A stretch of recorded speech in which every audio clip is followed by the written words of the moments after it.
खबर यह है कि गजवाए हिंद के बारे में मैंने कई बार आपको बताया, लेकिन गजवाए हिंद के निशाने पर कौन है? इस बार प्रधानमंत्री मोदी हैं। गजवाए हिंद जिसका मकसद है हिंदुस्तान को जंग के जरिए मुस्लिम राष्ट्र में तब्दील करना, उस गजवाए हिंद के निशाने पर कौन है?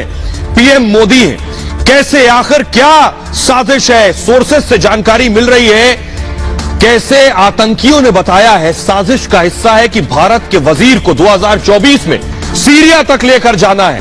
अब मैं आपको बताने जा रहा हूं सूत्रों के हवाले से जो खबर मिली और जो खुलासा हुआ है वो डरा देने वाला, वो हिला देने वाला है कि प्रधानमंत्री नरेंद्र मोदी के लिए कैसे वजीर शब्द का इस्तेमाल किया गया और क्या कुछ खुलासे में है। देखिए जरा, 2024 की बड़ी साजिश कुछ ऐसा है। प्रधानमंत्री नरेंद्र मोदी को आप देख रहे हैं, उनकी गाड़ी में बैठे प्रधानमंत्री मोदी, लेकिन आतंकियों के टारगेट पर।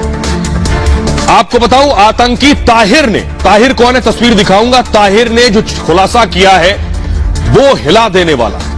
पटना पुलिस के साथ पूछताछ में ताहिर ने इन बातों को बताया है। पुलिस को व्हाट्सएप ग्रुप से बाकायदा जानकारी मिली है। ताहिर का जो फोन था, ताहिर के फोन से पुलिस को जो जानकारी मिली उसके हिसाब से अल फलाही के नाम से एक व्हाट्सएप ग्रुप बनाया गया। बताया जाता है जो अल फलाही है, नेपाल और भारत के पास एक बॉर्डर है, उस बॉर्डर पर एक मदरसा है, उसका नाम है अल फलाही। उसके नाम से बनाया गया ये ग्रुप। ताहिर ने व्हाट्सएप ग्रुप में बाकायदा मैसेज किए और ये मैसेज ये कहते हैं, जिसमें लिखा है दुनिया के सभी मुसलमान पाकिस्तान का साथ देंगे। उस मैसेज में ये 2023 में पाकिस्तान गजवाए हिंद का नेता होगा। गजवाए हिंद यानी हिंदुस्तान के खिलाफ जंग का। हिंद के वजीर, यह बहुत इंपॉर्टेंट लाइन है जो उस व्हाट्सएप में लिखी है, हिंद के वजीर से को बांधकर, लिखा है हिंद के वजीर को जंजीर से बांधकर सीरिया ले जाएंगे। अब आप समझिए, हिंद का वजीर यानी हिंदुस्तान का प्रधानमंत्री, वजीर मतलब पीएम, तो हिंदुस्तान का पीएम 2024 में कौन, और उसे बांधकर जंजीर से सीरिया ले जाएंगे। ये बातें इस व्हाट्सएप ग्रुप में हो रही। हिंद के वजीर को सीरिया में सजा देंगे, यह लिखा है इस व्हाट्सएप ग्रुप में। कैसे? गजवाए हिंद का मतलब हिंदुस्तान को इस्लामिक राष्ट्र बनाना, उसका इस्लामीकरण करना। गजवाए हिंद वाली साजिश को पाकिस्तान से समर्थन हासिल है। बाकायदा हिंदुस्तान के इस्लामीकरण के लिए बाकायदा फंडिंग होती है इस गजवाए हिंद में। लेकिन आइए अब उस शख्स की तस्वीर में आपको दिखाने जा रहा हूं, ताहिर, जिसे पटना पुलिस ने पिछले दिनों गिरफ्तार किया। पूछताछ में ताहिर के मोबाइल से व्हाट्सएप मैसेज के जरिए यह खुलासा हुआ है। यह देखिए, यह है ताहिर, इससे पूछताछ हुई। इसके व्हाट्सएप मोबाइल अल फलाही के नाम से जो ग्रुप था उसमें बाकायदा यह लिखा है कि हिंद के वजीर को बांधकर सीरिया ले जाएंगे। और क्या कुछ खुलासा हुआ है बताओ। इसके मोबाइल के जरिए, इससे पूछताछ के जरिए जो चीजें निकल कर आई है वो बेहद खतरनाक है। यह बताता है कि कितनी घातक साजिश भारत के खिलाफ रची जा रही है और भारत के लोकप्रिय प्रधानमंत्री के खिलाफ यह साजिश रची जा रही है। यह आप देख रहे हैं। दरअसल ताहिर को आप देख रहे हैं। ताहिर पाकिस्तान में फैजान और जैन से बात करता था, फैजान और जैन से। पटना पुलिस की पूछताछ में यह खुलासा हुआ है बाकायदा सोर्सेस के जरिए। अब देखिए जरा उस ग्रुप में क्या क्या था। मारखोर नाम का एक व्हाट्सएप ग्रुप बनाया गया, इसका नाम था मारखोर पाकिस्तान में राष्ट्रीय पशु का नाम है और उसके नाम से यह ग्रुप बनाया गया था। मारखोर ग्रुप में आईएसआई से जुड़े पाकिस्तानी जासूस भी इस ग्रुप का हिस्सा है। सोचिए, मारखोर ग्रुप के जरिए जिहाद के लिए बाकायदा प्रेरित किया जाता था।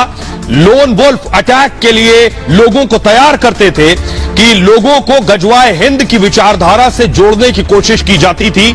हथियार चलाने का बाकायदा प्रशिक्षण दिया जाता था और 2023 तक हिंदुस्तान में गजवाए हिंद का सपना पूरा करने की तैयारी थी। और 1 मार्च 2024 को खिलाफत आंदोलन होगा। मैं आगे आपको बताऊंगा ये खिलाफत आंदोलन क्या है। दुनिया के सभी मुसलमान एक खलीफा, एक नेता के अधीन होंगे।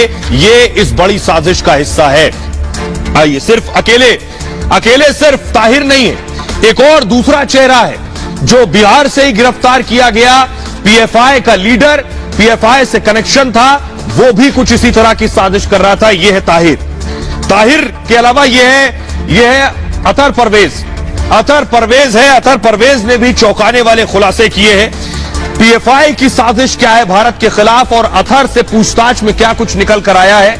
यानी ताहिर जो साजिश रच रहा था उसी के साथ आगे बढ़ाकर अतर भी यही साजिशें रच रहा था। देखिए जरा अतर की तैयारी क्या थी, ये आप देख रहे हैं। 12 जुलाई को प्रधानमंत्री मोदी के दौरे के दौरान विरोध मार्च करना था, और तीस्ता, देखिए तीस्ता सीतलवाड़ की गिरफ्तारी के विरोध में मार्च करना था। सोचिए जरा, तीस्ता से क्या कनेक्शन है भला। इसे इन्वेस्टिगेट कर रही एजेंसियां, ये सोर्सेज से जानकारी मिली है। पीएफआई के निर्देश पर प्रधानमंत्री के कार्यक्रम में गड़बड़ी पैदा करने की साजिश थी। इसमें महिलाओं को मार्शल आर्ट की ट्रेनिंग दी गई थी बाकायदा, और महिलाओं को मिर्च पाउडर रखने के लिए बोला गया था। यानी आखिर मार्शल आर्ट की ट्रेनिंग क्यों, और यह मिर्च पाउडर क्यों रखना था। प्रधानमंत्री के कार्यक्रम से पहले ही पटना पुलिस को यह सारी इंफॉर्मेशन मिली। खुफिया जानकारी पर पटना पुलिस ने फुलवारी शरीफ में छापा मारा, और फुलवारी शरीफ से पुलिस ने 3 आरोपियों को गिरफ्तार कर लिया था। पटना पुलिस ने बाद में 2 और आरोपियों को अरेस्ट किया। इस मामले में देश तोड़ने वाली साजिश का बड़ा पर्दाफाश हुआ।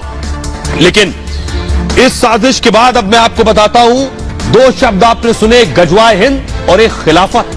खिलाफत क्या है ये मैं आपको बताने जा रहा हूं, और कैसे हिंदुस्तान में और दुनिया के मुसलमानों के जरिए इसकी तैयारी की जानी है। गजवाए हिंद आखिर क्या है, आखिर गजवाए हिंद के निशाने पर पीएम मोदी क्यों है। पीएम मोदी का शुमार आज दुनिया के बड़े नेताओं में होता है। 2014 में सत्ता में आने के बाद से ही मोदी एक तरफ जाए हिंदुस्तान की शान बढ़ा रहे हैं, वहीं सर्जिकल स्ट्राइक के जरिए पाकिस्तान को सबक भी सिखा चुके। जो मैं आपको दिखा रहा हूं तस्वीरें, ये वो व्हाट्सएप चैट है। अगर आप ध्यान से देखें तो इस व्हाट्सएप चैट में क्या लिखा है आपको समझ आएगा। यही कारण है कि पाकिस्तान के आतंकी संगठन लगातार प्रधानमंत्री मोदी को लेकर साजिश रचते हैं। पटना पुलिस के खुलासे से साफ है कि गजवा हिंद का सपना पूरा होने के बाद एक तरफ जहां हिंद के वजीर को सीरिया ले जाकर सजा देने की खुलासे की बात सामने आई, वहीं 2024 तक पूरी दुनिया में खिलाफत आंदोलन लाने की साजिश का पर्दाफाश हुआ। दूसरी तस्वीरें चलाइए प्लीज। अब हिंदुस्तान, पाकिस्तान समेत कई मुल्कों पर एक खलीफा का शासन होगा। अतर और ताहिर जैसे आतंकियों ने पाकिस्तान में बैठे अपने आकाओं के जरिए ऐसी खौफनाक प्लानिंग की थी। जाहिर है पटना पुलिस ने पटना से लेकर पाकिस्तान तक देश विरोधी संगठनों के मंसूबों पर पूरी तरह से पानी फेर दिया है।